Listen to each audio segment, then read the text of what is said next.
From the Library of Congress in Washington, D.C.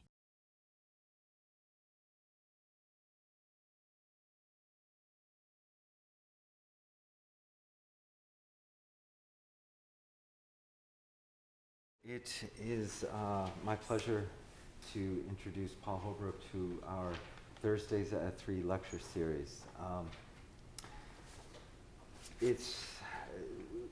Today we have here Dr. Paul Evans Holbrook to speak to us about the Victor Hammer collection. And there is perhaps no one more knowledgeable about Victor Hammer than Mr. Holbrook, Dr. Holbrook.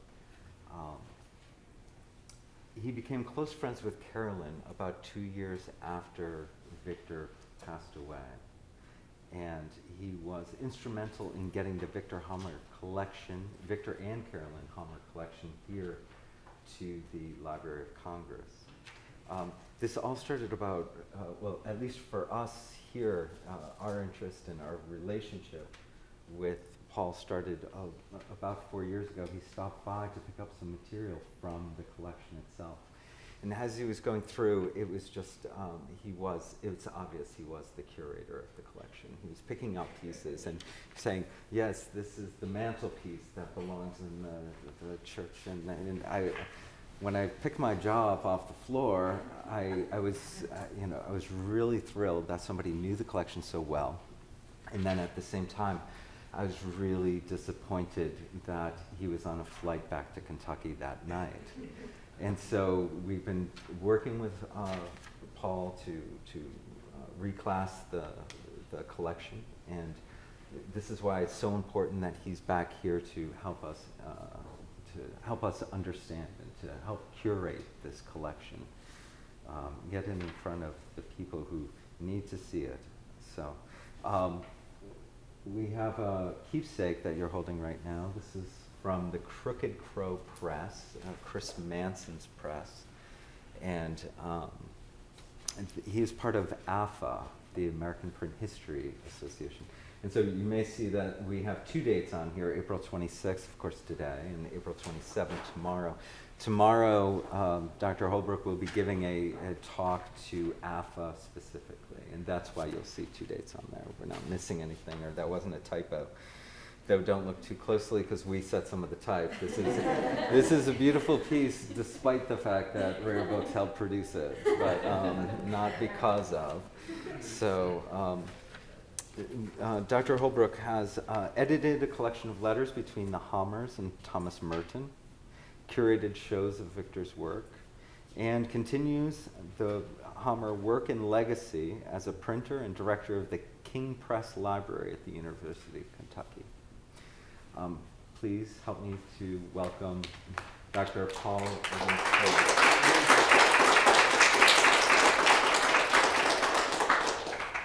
Thank you very much. Raise your hand if you can't hear me. Am I all right with you?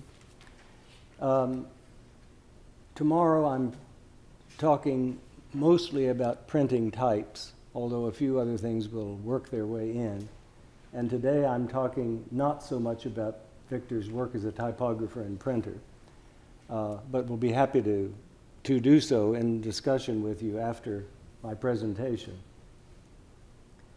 Today my hope is to introduce you to Victor Hammer and his work, and that when I have done so, you will feel as if you have met him.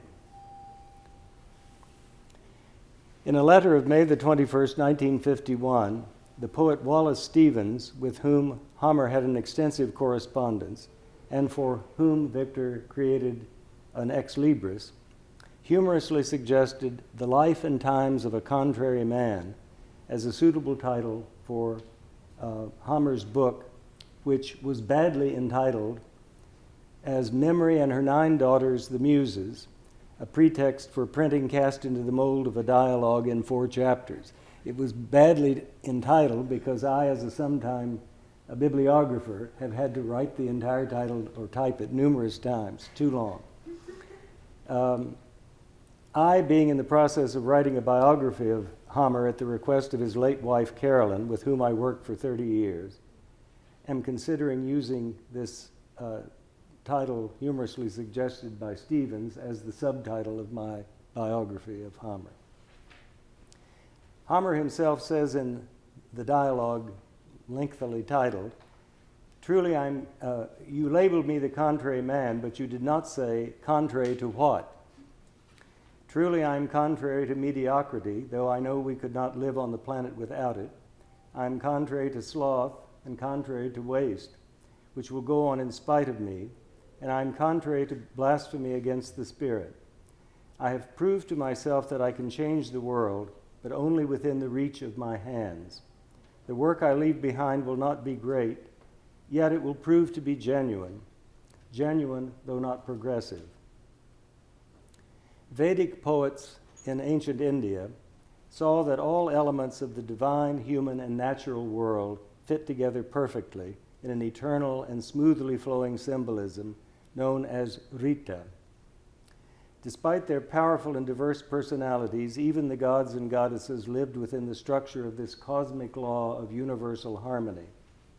With an intuitive flash of imagination, the poet or artist was able to see the unified, harmonious nature of reality and to be afforded access to the creative powers that imagined the real.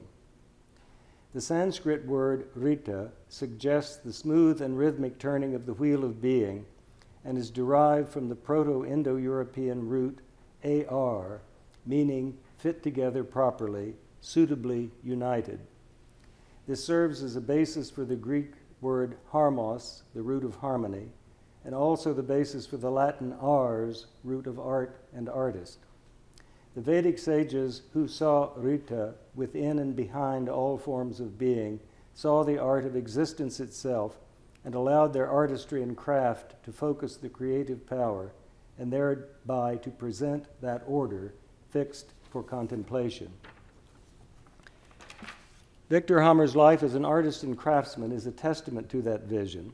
It is an understanding that very early became a part of Hammer's own tacit awareness. As he writes in his last book, "I was born into the 18th century, yet I was not consciously aware of this fact for a very long time. I first opened my eyes in and onto one of the oldest parts of Vienna, the Vienna of Maria Theresa. My father and mother had chosen to live in this old sector of town, not because it was beautiful, but because the rents were low, for not one of the houses had more than the simplest conveniences to offer. I was born in Griechengasse 9, but my earliest recollections, all of them visual, hinge on the place we occupied in the Schönlatterngasse. These first few years of my childhood in the last quarter of the 19th century have formed my view of the world as an artist and have molded it in the character of the art of the late 17th and early 18th centuries. I had no chance, nor had I, being then a little boy not yet in school, the capacity for realizing that all things that surrounded me were already over 200 years old. This world into which I was born and in which I began to live was a world contemporary with me. I saw no other. It was a world built at the demand of a people who lived more than 2 centuries before me, a world shaped and raised by their builders and artists. Their world of artistic achievements was the only world of which I, at this early age, was aware. It was self-evident and beyond all question. I had never heard of art, would not have understood the word, nor could I have conceived of quality and achievement. But I looked upon the altarpieces in the Jesuits' church, its ceiling with the fresco by Padre Pazzo, and at Yadot's aula of the university. I absorbed and accepted unknowingly. I am a genuine anachronism. The rear of the Jesuits' church, its apse, gave on the Schönlatterngasse. The front gave on the Universitätsplatz. The house in which we lived was separated from the church by a narrow passageway, only allowed to pedestrians as it opened, through no more than a doorway, into the Universitätsplatz, where the church stood. I liked to play or just to be in this place. Every time I stepped through the small doorway into this roof without a ceiling, through 4 well-ordered walls, the sight of it cleared my breath, made me feel free. Even the memory of it has this same effect. This well-ordered space was the womb which nurtured the art of Victor Hammer in his youth and set the trajectory that allowed his vision to develop throughout his lifetime. Hammer attended 4 years of the Jesuits' elementary school, already showing a vivid interest in drawing, painting, and the crafts. Because of his artistic bent, as he grew older, his father became concerned about his future, fearing that life as an artist could not be a serious profession. At 14, after 4 years of secondary school, with increasing competence as a draftsman, several drawings of his family, including a portrait of his grandfather, which had recently gained familial favor, finally convinced his father that his artistic ambitions were serious. No longer opposing Victor's future plans, Karl Hammer arranged for his apprenticeship in the studio of the well-known architect, art historian, and urban planner Camillo Sitte in 1897. After a year realizing Victor's potential, he suggested that he should apply to the Academy of Fine Arts. He was accepted and studied painting with Professor Griepenkurls. Later, he switched to sculpture classes with Professors Helmer, Harrach, and Bitterlich. He was very much attracted to sculpture, but soon realized that his true métier was to be painting. As he said, "I could not afford to be a sculptor, and I knew I could make my way as a painter. Though when I look at a finished work, I am always aware that I have painted with a sculptor's eye. My painted figures look to be carved." He left the academy after 7 semesters, saying Professor Griepenkurl was glad to be rid of me, as glad as he was to have rid himself of Sheila. He worked alone for a year when Professor Loeffler saw his work and took him into his classes, where he remained for 4 years. While there, he participated for the first time in a public exhibition with the Hagenbund, an artists' organization, in 1907. His portrait of a woman was received positively by the press and critics. His next success came in 1908 when he was awarded a Staatspreis for a portrait of Rosa Rosbach, his future wife, which allowed him to marry and to travel to Paris, Munich, and for the first time to Italy. He also won the Prix de Rome, permitting further traveling. They spent the winter of 1909-10 in Munich and became acquainted with the circle around Adolf von Hildebrand, a friend of the artist Marais and the art theorist Conrad Fiedler. Hammer writes, "In 1910 or 11, I had an interview with Adolf von Hildebrand. His book, The Problem of Form, had fascinated me, but I felt I did not understand it and hoped that he would explain part of it to me. He tried, but after quite a long talk together, I was still groping for my answers. Finally, I asked a question which I thought was pertinent. After all, is not the most important part of the portrait painter's task the representation of the psyche of the sitter? With a flash in his eyes, he hurled the reply, 'How can you say such a thing?' I was shocked and crushed, but my eyes had been opened. In time, I understood." Because of this contact with Hildebrand, he said of his stay in Munich, "This experience brought me a deep and lasting spiritual stimulation." From Hildebrand, he began to understand the problem of form in a clearer light, with form as the primary concern of the artist. But it would be several years until this understanding became visible in his paintings. Hammer had been painting on rather large canvases, and a colleague suggested smaller, more intimate portraits, more likely to be bought and fitting more easily in domestic settings. Indeed, Hammer received more and more private commissions. The Neue Pinakothek bought a portrait, Lady in an Easy Chair, at which time he also took up bookbinding in order to supplement his income as an artist. This is a portrait of Mimi Cotte, done in almost Art Nouveau style. She was a dancer, dancer and singer in the Viennese operetta. In 1912, he exhibited a collection in the Secession. It was an important success critically and financially, and he was elected a member of the Secession, enjoying regular commissions thereafter. From 1907 until World War I, he exhibited regularly at galleries in Vienna, in Berlin at the Galerie Gurlitt, and in Munich at the Galerie Kaspari.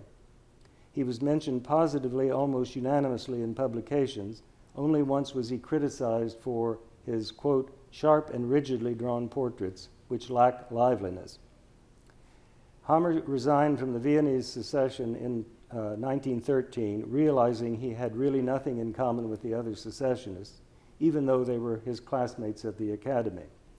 Indeed, Richard Gerstel, who recently has had a show at the Neue Galerie in New York, had been his studio mate at the time of Gerstel's tragic suicide following his affair with Matilda von Schoenberg.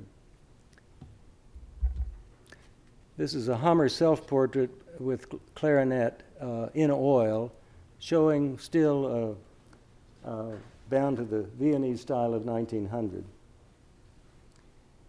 In his studies, Victor had copied portraits of Holbein and the Italian masters, as well as Waldmüller of the Austrian Biedermeier, whom he admired very much. In all the early portraits, Hammer's technique differed from that of his later paintings. He painted in oil instead of egg tempera, and in a much freer and quicker way, finishing after only a few sittings. Hammer completed 2 early portraits of his friend and patron Albrecht Graf von Bernstorff, as well as a couple of self-portraits, all in oil, this being one of them. Bernstorff had been a Rhodes Scholar at Oxford, together with Alexander de Grenelius of Alsace.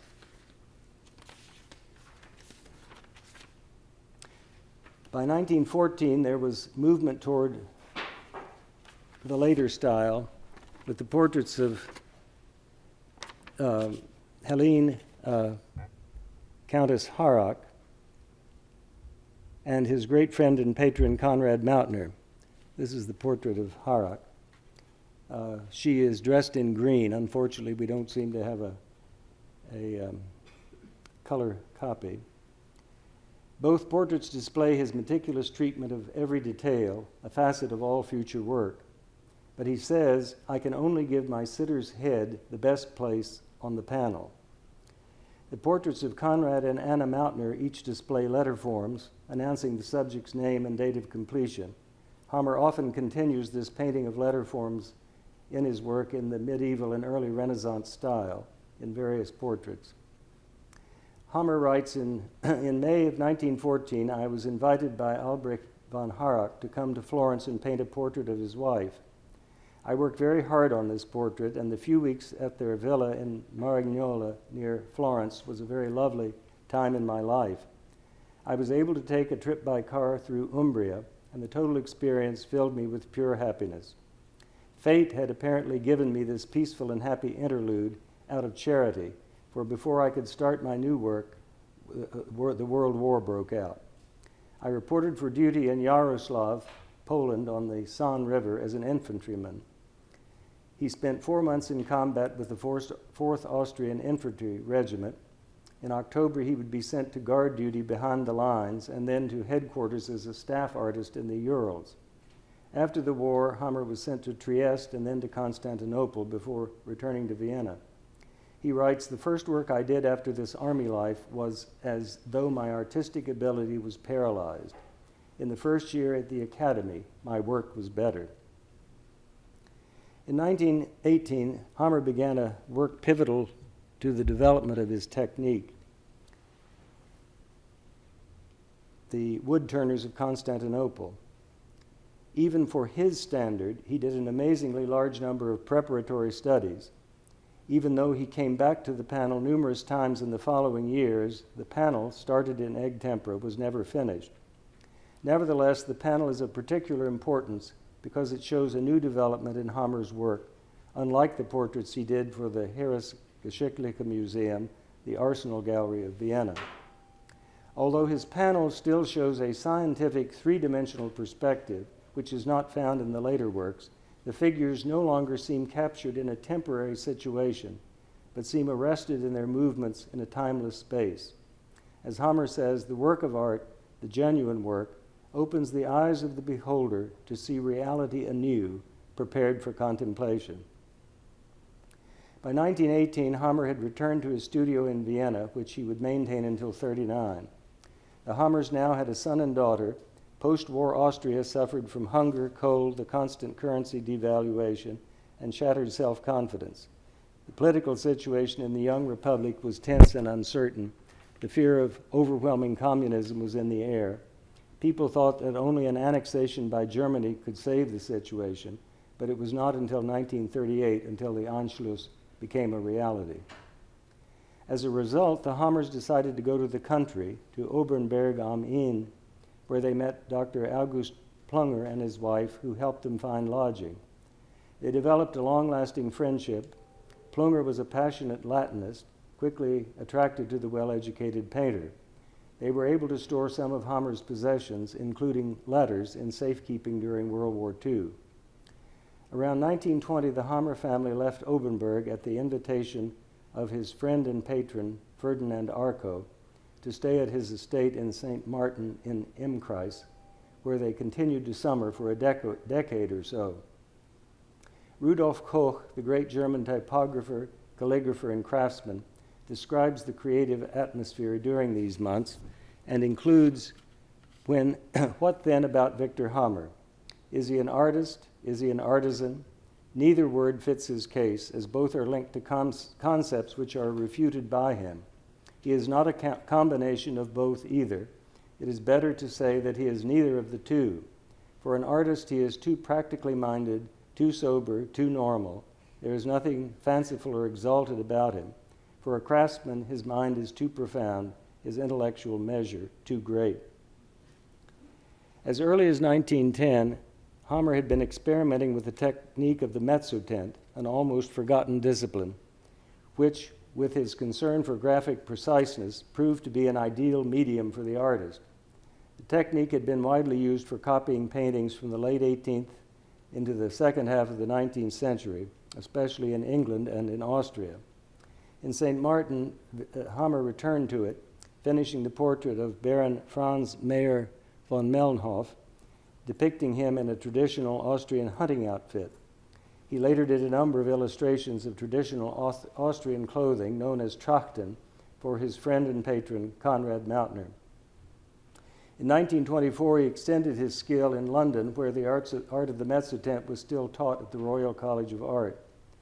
Thereafter, he completed a number of mezzotents, including the portrait of the Styrian provincial government head, Dr. Karl Maria Stepan, pictured there in the hat, Viennese operetta star Mimi Cote again, although not here, as Madame de Pompadour, Madame Elizabeth de Meuron, patrician of Bern, of whom he also made a portrait in oil and tempera in 1924, Victor von Goram, professor of folklore at the University of Graz, Martha Taus in Styrian dress, as well as his friend, the musicologist Heinrich Schenker, who is down in the lower left corner, with whom he carried on an extensive correspondence about the parallel relationship of form and structure in music and the visual arts. His own mezzotent self-portrait, here with the glasses and looking over his shoulder, was completed in 1926. The year 1922 marks the beginning of Victor's most productive period as an artist, which sees the crystallization of his mature painting style, the creation of his first typefaces, and the establishment of his printing press. This is an early version of Christ and the Adulteress, an image which he painted 5 different times over a long period of years. And our thinking about it is that he meditated on Gerstel's suicide because of Maria von Schoenberg's adultery. And it was a way of dealing with that tragedy. Victor returned to Florence with his family and set up his studio and household in October of 1922, at first at the Villa I Cipressi in Sofiano, then in the Casa di Boccaccio in Corbignano, where he became a neighbor to Bernard Berenson. It was with the crystallization of this mature style in the portrait of Madame de Meuron, shown at the Venetian Biennale of 1924, and his own portrait with lute, clavichord, and tuning fork, and the portrait of C.R. Paravicini, Swiss ambassador to the court of St. James, that Hammer had a realization crucial to his self-understanding. I just wanted to point out the portrait of the Swiss Madame de Meuron and the difference in a color version and a black and white version. Victor always painted something new in each of his portraits, and he was interested in learning to paint a glass orb in this one, which is suspended on the chain, on which also you find his printer's mark suspended from the end of the chain. There's a very interesting medieval allegory going on in the background, in the middle ground, with people doing various things over here. And very interestingly, a Franciscan monk, a Jesuit, and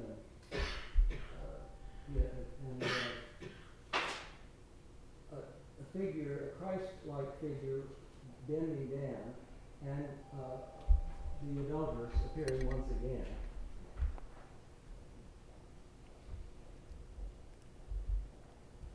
Back to Paravicini.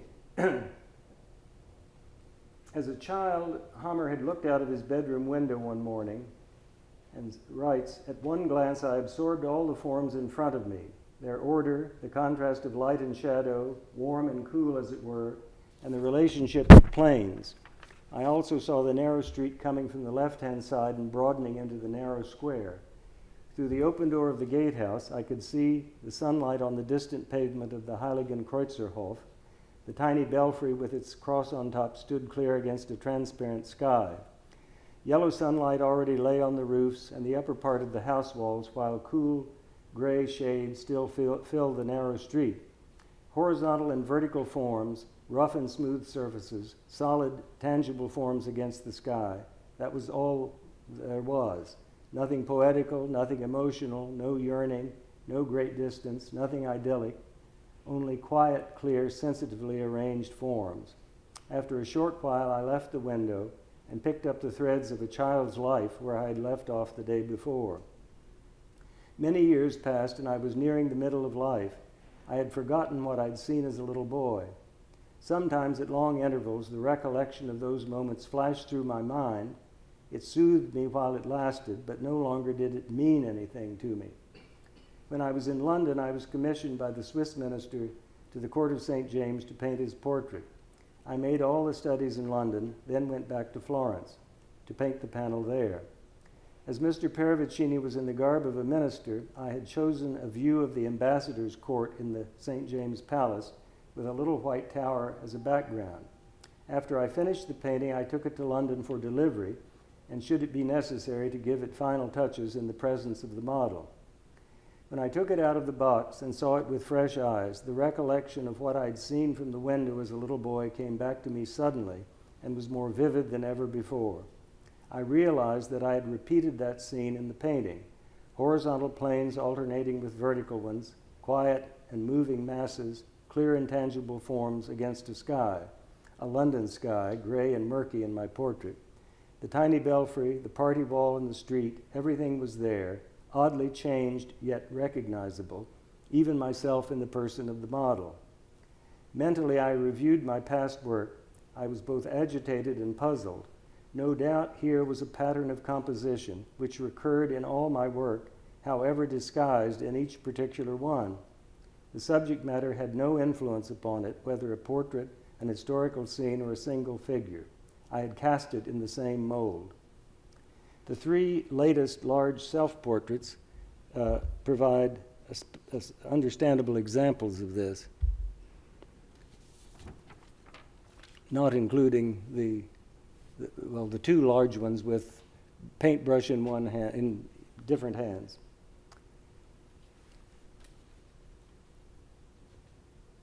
Everything must be comprehensible, the depth clearly readable in all parts of the depiction. The occasion for the picture is hardly thought of. Since it is a portrait, we do not want to neglect the resemblance, but it is only one requirement among many. Clothing, objects, background are chosen according to points of view differing from those thought of by the client or by those later perceived by the critics. Everything is created to be mutually interchangeable. The characteristics of the live image are carefully explored in the many preparatory studies. His individuality is the starting point of the construction, but the construction is always the same. We always seek to create the same work of art according to the same law, and each time only its outward appearance varies. Semper idem, sed non iodem modo. Always the same, but not in the same way, invoking the memory of Heinrich Schenker, with whom, in their long correspondence, there was so much cross-fertilization. The booksellers at the Borgo degli Albizzi shows perfectly an example of the form, the geometry, to which Hammer refers as essential to his compositions, that underlying structure, the remnant of his childhood impressions. Here is a triangle formed by the man pointing and speaking, his head at the vertex, and the seated man turning on the stool to listen.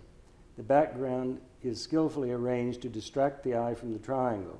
The subjects are arranged within the frame on three independent planes, foreground, middle plane, and background, all resting on the ground plan. This is a later version of the Adulteress. Hammer uses overlapping forms to create space, as the medieval painters did. The fact that parts of a whole are nearer to or farther from the eye, that when falling on one side they must rise on the other, the fact that all this happens within the framework of foreground and background and on a definite ground plan, this is the whole content of a classic work of art. To shape these events with his hands is to the true artist an ever novel, never repeated, always the same pure task. It is what was accomplished in the medieval workshop. As he says, the medieval artist was observant of the rules of his craft. The rules were not arbitrary. They were not set up for the convenience of either the artist or the patron. When followed, these rules attained an end, a work of civilized art to fit into a civilized people's environment. The patron was not interested in the rules, but in the end obtained, for which he was ready to pay. If he ordered an image of Saint Sebastian, he expected to get a picture of a naked young man spiked with arrows. It was easy for the artist to comply with this, but to observe the rules of the workshop was quite a different thing. Without it being laid down expressly as a rule, the concern for the workshop was to make the saint visible, visible to the beholder. This was not a matter of observation of nature, of scientific watching and scrutinizing, nor was it a matter of making concepts visible. An old man with a white beard and a halo served for God the Father, and human beings with wings on their shoulders served for angels. The devil was always at the bottom, never on top. In modern terminology, this was show business, and show people know what affects an audience visually. The medieval craftsman knew it too. Hammer was able to work out his personal type of classic art and to create a portrait style valid for the rest of his life, a development showing its first visual outburst in the timelessness and graphic quality of the wood turners of 1918. The time in Florence from 1924 to 29 were a time of serenity for Hammer. He completed numerous portraits in Bern, Berlin, Munich, Paris, Kiel, London, Strasbourg, and in Pittsburgh for his patron Edgar Kaufman. He began cutting uncial typefaces, setting up his printing press, the Stamperia del Santuccio. He also built, together with Ezio Pratesi, a carpenter, 2 clavichords as prototypes for kits. Albert Schweitzer had suggested this idea to Hammer since both were great proponents of the clavichord and the harpsichord. Unfortunately, we will probably never know the details of this project because prior to their departure from Vienna following the German annexation in 1939, Hammer and his wife Rosal burned a number of letters in order to protect their correspondence after they had left Austria, including those of Schweitzer. In her book, 40 Years with Berenson, Nicky Mariano wrote, Hammer had been introduced to the Berensons by one of Bibi's old Austrian friends, the collector Count Lanskronsky. Hammer seemed to belong to another century in combining art and artisanship. An accomplished painter, a printer of fine books, a constructor of musical instruments, his discussions with Bibi were sometimes so profound and involved that ordinary mortals could not follow them. Berenson was not sympathetic to Hammer's painting at this time, nor ever, yet the family and Nicky Mariano were always the kindest of friends. As Hammer himself records, When I had finished the self-portrait with the tuning fork, which is usually mistaken as a fever thermometer at first sight, dear, kind Nicky Mariano wanted me to show it to Berenson, for she liked it, and, as she said, he might be interested in seeing it. I took the picture one day over to Itati, setting it in a chair in Berenson's study. What he said I do not recall in full, only one thing I remember well. He said it looks like one of those wooden painted statues one sees in Spain on the altars of churches. And this was and is true. I did not take this criticism as a compliment at that time, and Berenson did not mean it to be one. But now I see that Berenson's judgment was, in a sense, rather an involuntary compliment. For some argument, he pointed to the Madonna of Baldo Vanetti that hung in the study next to the window. I saw immediately the weak part in it and said, certainly not too politely, but how can you stand that left side of the mantle falling down into nothing against the firm triangle of the child? For a while he was silent, realizing perhaps for the first time that the bulk of the child was not counterbalanced by anything on the opposite, the left side, by anything but the weak part of the mantle. Then he continued, yes, I admit this, but what about the rest? The question itself was a wrong one. If something in the whole composition is wrong, there is nothing left for being any good, lovely though the child is, and the mother too. Among musicians in Florence, Hammer knew Adolf Busch and Rudolf Serkin, who years later came to see Hammer in Lexington on 2 occasions. He had bought the drawing for the Victor's portrait of Thomas Merton. Through his Munich patrons, the Harrachs, he was introduced to Carlo Placci, a Florentine noble, novelist, travel writer, and figure in the local literary life, art collector Augusto Fabri, and lawyer and American art collector Carlo Loeser. Ulrich Mitteldorf, head of the German Art Institute, became a friend. They would be reunited in Chicago, where Mitteldorf, formerly head of the art department at the University of Chicago, arranged an exhibition for Hammer in 1948. Through the Berensons, he met Sir John Rothenstein, whose wife was from Lexington, Kentucky, and Kenneth Clark, who became a patron and friend. Edward Ned Bruce, also an artist, and later in charge of the WPA at the Treasury Department, was a kind friend who brought his friends to meet Hammer, among whom was Aldous Huxley, whose philosophy Hammer admired. Huxley saw Hammer many years later in Lexington when he lectured at Transylvania University. Hammer's drawings of Placci and of Mary Berenson, fine and firm images, much worked over, are almost speaking images a la Holbein. Hammer writes of another similar drawing of Sir Frederick Ponsonby. In the early 1920s, the Austrian minister, Baron Georg Frankenstein, invited me to come to London and stay with him at the embassy while I worked on the drawing for his portrait. He decided I should make a drawing of one of his acquaintances, a very distinguished-looking gentleman at court. This might, as we both innocently believed, result in other commissions when the drawing would be seen. So I made the drawing, which I recall was a silver point. Sir Frederick accepted it gracefully and hoped its display would be a success. After a long while, Baron Frankenstein asked whether the drawing had been appreciated. Sir Frederick's reply was that it may have been, but though he could lead horses to water, he couldn't make them drink. Years later, in Lexington, our good neighbor Mary Bagby came one day with a book for me, Grace and Favor, the memoirs of the Duchess of Westminster. In this book was the drawing I had made of her father. His face had, she said, the refinement of a Holbein drawing. She seems to have seen him through my eyes, for my drawing had the characteristics of a Holbein drawing, though I did not have the benefit of Renaissance dress.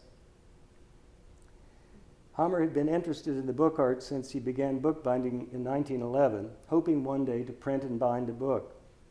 In Florence, he experimented with cutting type, eventually creating several Uncial typefaces, the first being cut in 1921 by a Swiss type cutter. In 1926, Hammer and Paul Koch, son of Rudolf Koch, began cutting a second typeface together.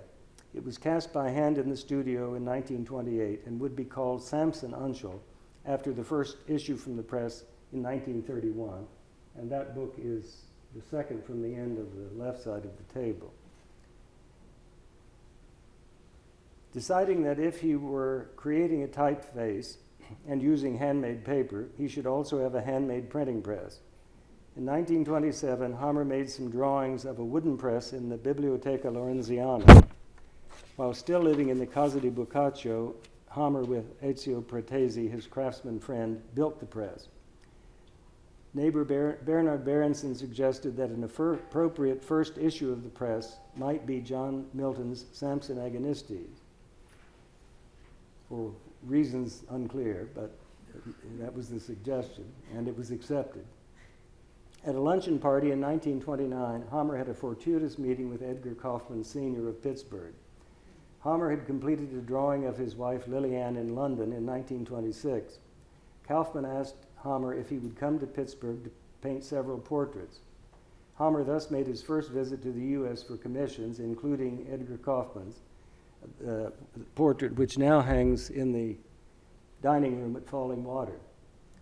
Kaufman became interested in the printing project, decided to support the effort, allowing Hammer to build a second press, and asked Hammer, with Mrs. Kaufman's urging, to take their son, Edgar Jr., on as an apprentice in his art studio.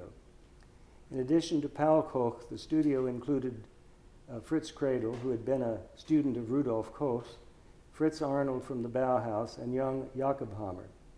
Then in late 1929, with the need for larger quarters, the Hammers moved to the Villa Il Santuccio on the south side of the Arno on the Via San Leonardo. The press, finally completed and the printing finally done, was named the Stamperia del Santuccio because a worn and nameless statue of a little saint in a niche by the villa's entrance was the little Santuccio, and the photograph, one of the photographs there on the right of the table show the niche. In addition to spending some of the summer at Count Arco's, the family also came to the summer home of the Mautner family. Konrad Mautner, scion of an Austrian industrial family, spent most of his time in Güssel at Grundlsee, one of the small Austrian lakes in the western Steiermark area, where many Viennese families summered. Mautner was a collector of Styrian folk songs and dances and a renowned expert on the dialect of this region. Here, Hammer met numerous friends, including Austrian dramatist and poet Hugo von Hofmannsthal, the Frankensteins, and Gabriele von Oppenheimer, at whose Bad Aussee Schloss, the Ramgut, Hofmannsthal wrote his important works. Hammer's daughter Veronica would later marry the Baron von Oppenheimer, grandson of Gabriele. At Grundlsee, Hammer worked on tempera paintings on parchment depicting Austrian peasants in traditional costumes. Hammer shared with Mautner and Mayern von Melnhof his interest in folklore and local customs, and many of his friends from the area posed for these paintings.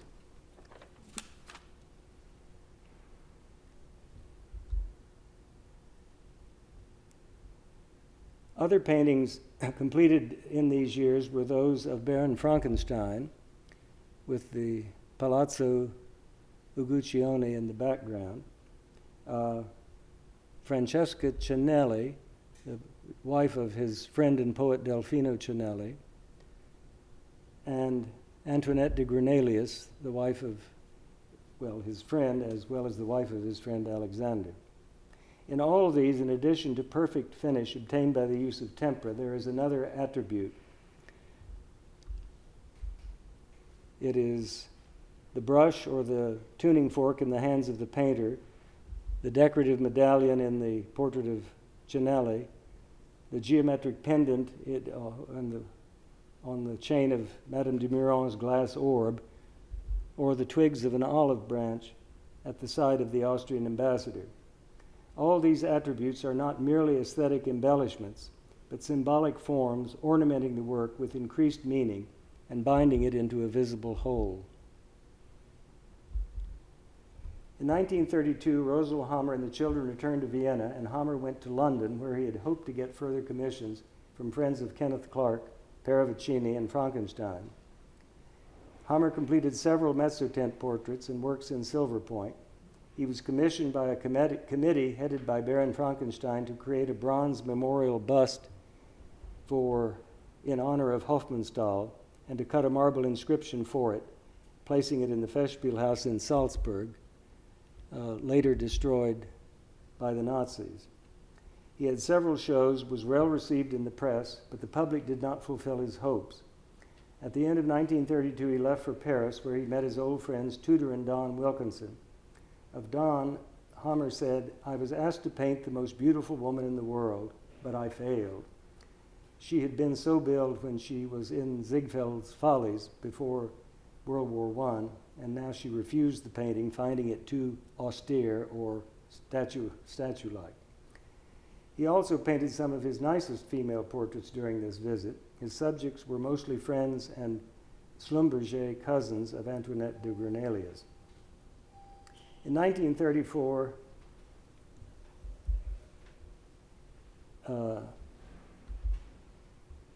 on the way back to Austria from Paris, Hammer stopped at Kolbsheim near Strasbourg to visit his patrons and friends, the Grenalius family.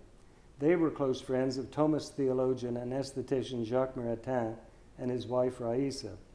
They became converted to Roman Catholicism and thought it their duty to build a small chapel on their own property adjacent to the parish church, which then did and now still does serve both Protestants and Catholics. Hammer, knowing the task was possible, offered his services and was offered the job. The remarkable thing about the chapel is that it showcases all of Victor's skills and talents and incorporates his philosophy and worldview. He created it as a prism with a quarter prism on top, a door, a window, all out of local stone used for the cathedral in Strasbourg. He worked alongside the masons, sculpted figures on each side of the door, crafted all the interior appointments, drew plans for the stone altar, the holy water font, the candlesticks and chalice. He painted the ceiling beams, and finally was able to place a crucifixus over the altar upon his return to Europe in 1957. He worked on the chapel for 2 years. While there, he carved into the marble library mantel, at Jacques Maritain's suggestion, Thomas Aquinas' requirements for a work of art, beauty, and truth, refined from Aristotle: integritas, consonantia, claritas, reflecting the wholeness, the unity of the work, its harmony and its rhythm, which combine to reveal a radiance that arrests the eye, stills the mind, and enchants the heart. True art, genuine art, is thus the vehicle for transformation, for spiritual growth. Because it is made whole through an integrating spiritual gesture, it lifts us up to apprehend the sublime. In 1935, Hammer received an award by the Austrian government, the Golden Medallion from the Künstlerhaus, for services to the arts. In the summer of 1936, Hammer was asked by Anna Mautner, Conrad's widow, to come to Grundlsee and to direct a school organized as a workshop with apprentices and funded by the Vienna Academy of Fine Arts.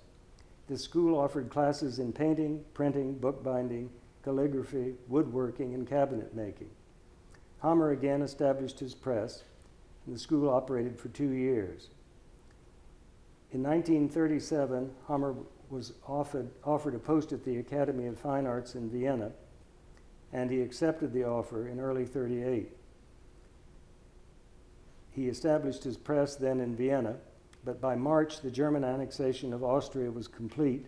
A former student at the Academy, now the German Chancellor and head of the Austrian government. Hammer had been a member of a politically conservative organization opposed to the annexation, which was the reason the Academy gave when they notified him that he could no longer teach. He was allowed to retain his studio temporarily. He and his family began a waiting game, but at least nobody ever attacked Victor's art as degenerate. In August 1939, he was retired indefinitely from the Academy. Hammer was afraid he would be co-opted as a propaganda artist for the Third Reich and knew he could not, at any rate, work under the Nazi yoke with any freedom. In the spring of 1939, he is already writing to Edward Bruce at the WPA, Fritz Cradle, now in self-imposed exile in New York, Nicholas Nabokov, then teaching at Wells College, and at the Grenaliuses and the Wilkinsons in France. Warned by American friends and beginning to realize completely the political consequences of remaining in Austria, Hammer was willing to face economic insecurity abroad. Nabokov succeeded in getting Hammer a position in the art department at Wells College in September of '39. He and Rosel left for Kolbsheim as if for a weekend trip, painting on the German general's portrait that was on his, the Austrian general's portrait that was on his easel in the studio, a little Hitler mustache. Grenalius had arranged a travel by ship, and they sailed for New York without anything but a bag, arriving in September of '39. At Wells, Hammer assumed his professorship, and not having any of his own type, typographer and printer Joseph Blumenthal in New York gave him some of his spiral type to use. While at Wells, Victor established the Wells College Press. He became an American citizen in 1945, cut the 14-point size of the American Uncial type. In Aurora, he completed 3 panels, and this portrait of Parmenia Ekstrom, who was a ballerina and head of the Diaghilev Foundation in New York. The Austrian peasant saint Santa Notberger, commissioned by Maria von Trapp, also in exile in the United States, as well as a mythological panel of the hunchback Aesop and Rhodopis, and a panel of depicting Christ and the money changers. In 1948, the Renaissance Society at the University of Chicago, under the direction of Hammer's old friend from Florence, Ulrich Mitteldorf, arranged a retrospective exhibit of Hammer's work at the Newberry Library. Raymond McLean, president of Transylvania College in Lexington, and its board chair, Joseph C. Graves, were especially invited.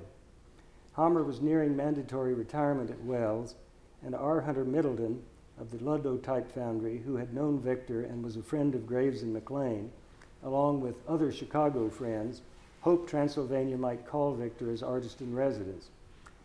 McLean and Graves were amazed at the depth and breadth of Victor's talent and craft, and immediately did invite him to come to Lexington, without consulting any of the Transylvania board members.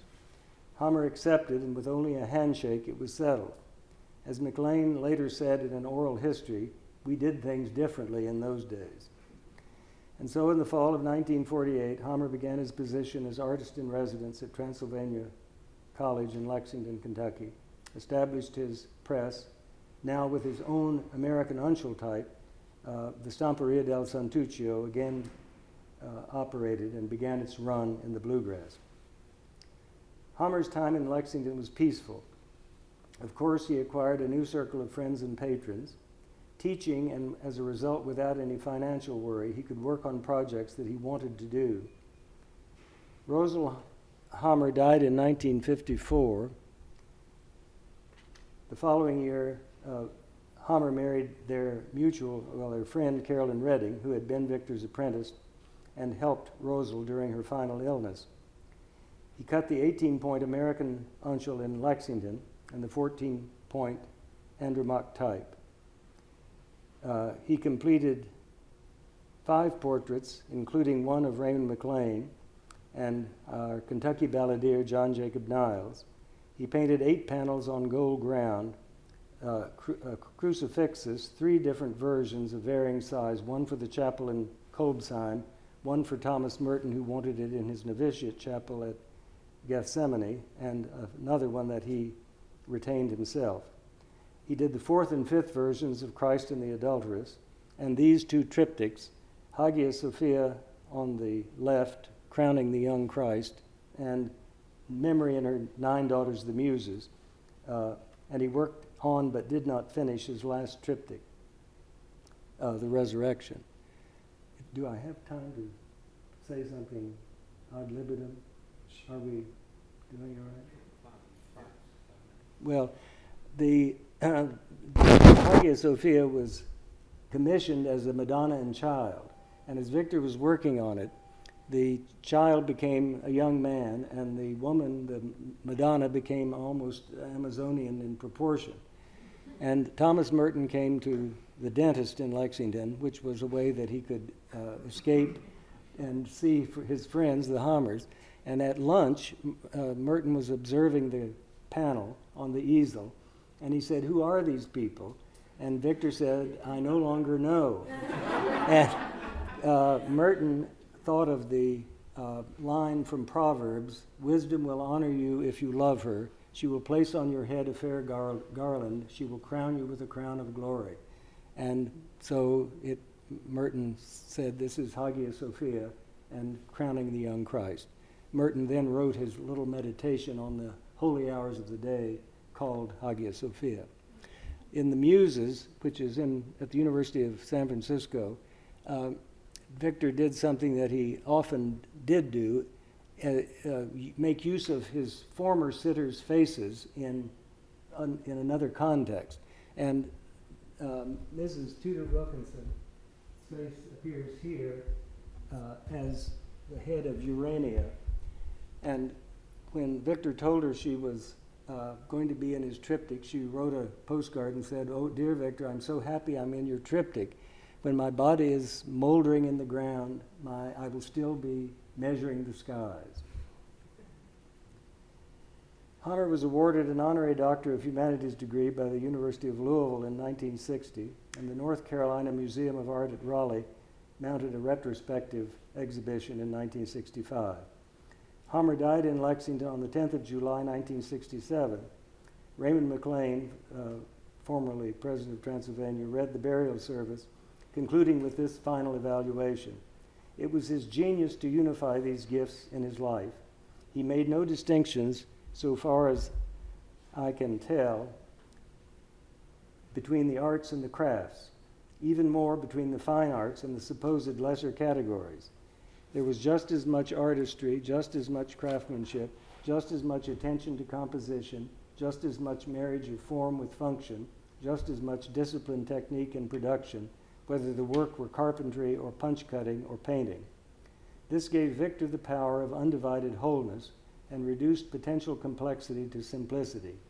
These are attributes of genius and results of enormous self-discipline exercised over the years.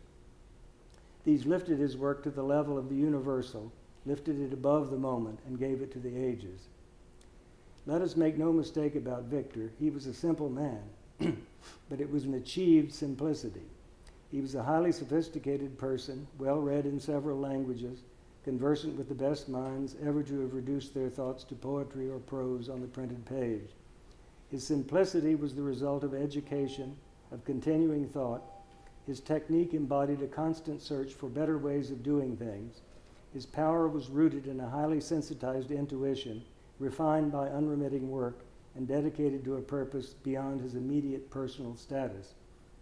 It is no accident that he worked ad maiorem Dei gloriam, the motto which was carved in the portico of the Jesuit church in Vienna, which had overshadowed his childhood games and nurtured his life as an artist. He paid the price to deserve this distinction. He could be so withdrawn from the world because he was so thoroughly its product. And this is a late portrait of our Kentucky balladeer, collector of folk songs, and musician John Jacob Niles.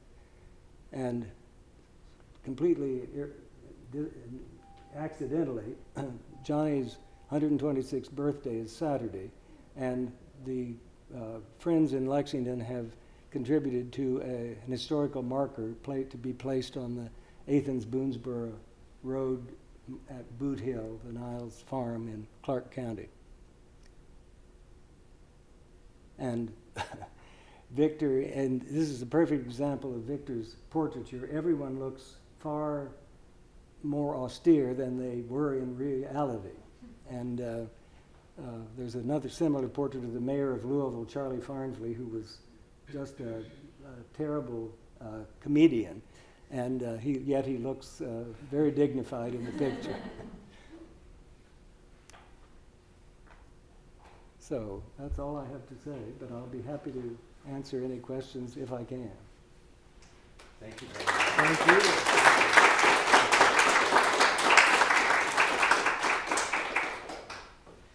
If we have questions, then please, and afterward we can take a look at some of the material that Paul has brought out for us to see that complements the topic. Thank you for coming. What was it that offended the Nazis that required Hammer leaving? Well, Hammer didn't have to leave.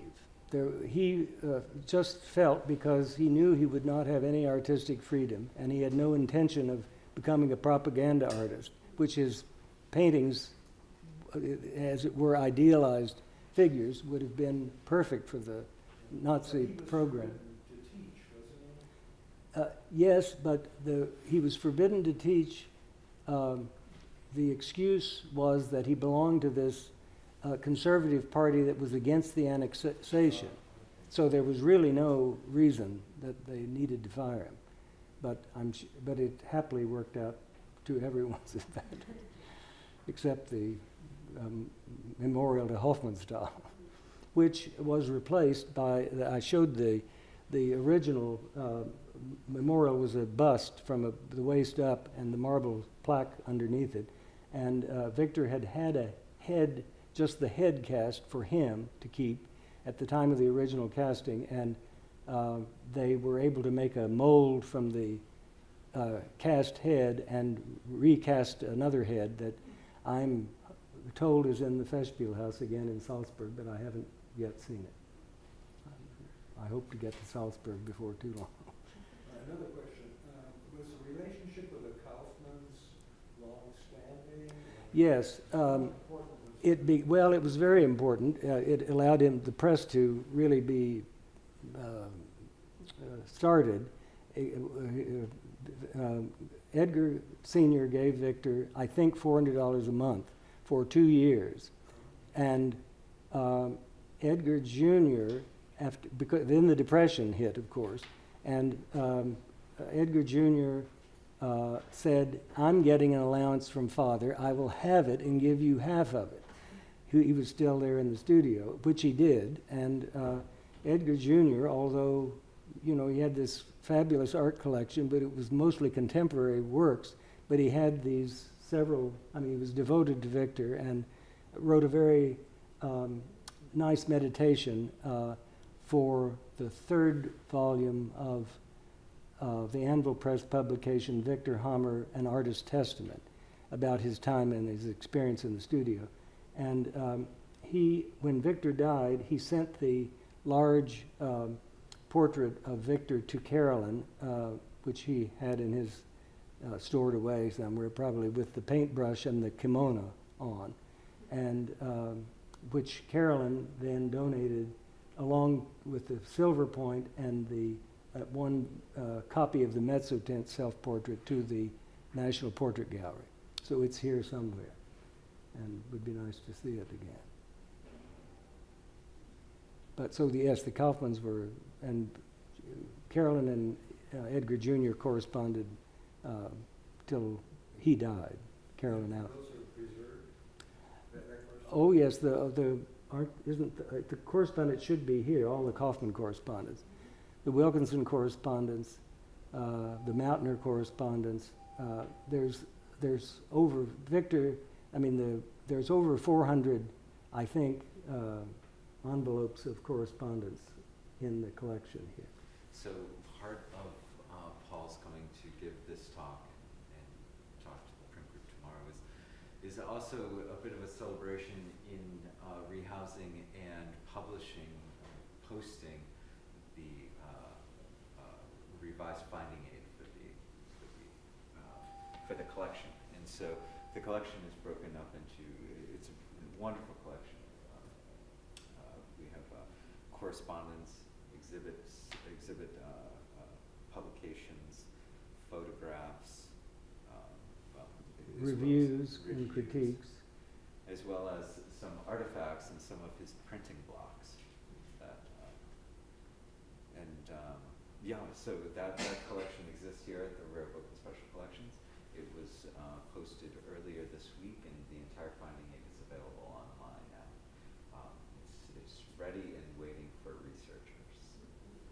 well, come and research again. We sent the boxes away in a Mayflower moving truck to come to Washington in 1998, and then I came back. Was it 4 years ago? Oh dear. Doesn't seem as long, but at any rate, came back and helped get things filed away. Which I came on Wednesday and left on Saturday, and we had it basically all in order by the time I left. Several helpers. Yeah, that's true. I think you have a question. Yes, ma'am. Where are the presses now? Well, mysteriously, the 2 wooden presses were left in Victor's studio in Vienna when he left in '39. Mysteriously, one of them found its way to the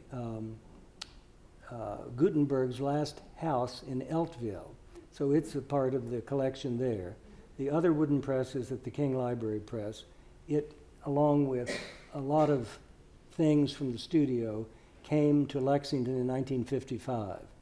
And friends of Victor's in Lexington bought the wooden press from him and donated it to the King Library for use in the press there in order to help support Victor's life in Lexington. And Victor had an iron press at Wells College, which was left there, and they reopened the press in 1993, I think, and they have a curator who comes, I think every other year, a Hammer Fellow, a printer who comes and does work there. And Victor's got an iron press after he came to Lexington, which is still in Lexington with Carolyn's nephew, who also learned to print. The wooden presses were done in the style of early wooden presses? There is a press still in the Medici Library in Florence that was thought to, when Victor drew the plans for it, thought to be the 15th century Raimondi press. And Teresa Lodi, who it was, and surely she's no longer there, long dead, at the library, proved more or less to everyone's satisfaction that it was a Napoleonic copy of the original Raimondi press, but still an old press. And Victor and Ezio Pratesi did a very nice job with it. It's a beautiful press. And we use it. I just had a student this semester who wanted to do a poet, an MFA candidate in poetry, wanted to do a poem and use the wooden press to do the poem. We happened to have a Buick woodcut, a Heron, a tiny one, that Bob Middleton, who had accumulated a large collection of Buick cuts, and at his Cherryburn press in Chicago printed 2 different volumes of Buick images. So we used the image of the heron with this poem, and I thought the wooden press would be the gentlest way to print this block that was done in 1730 or whenever it was done.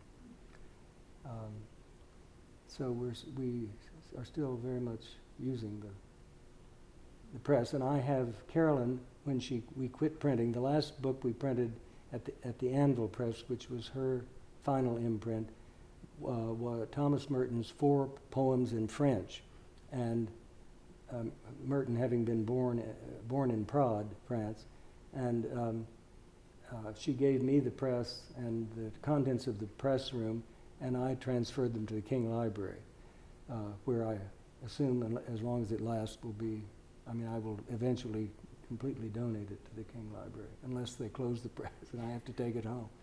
But I imagine in my old age going to the press and using it as long as I please, even if I'm no longer there. So, well, I hope you feel, thank you. I hope you feel as if you have met Victor Hammer in part, at least partially. This has been a presentation of the Library of Congress. Visit us at loc.gov.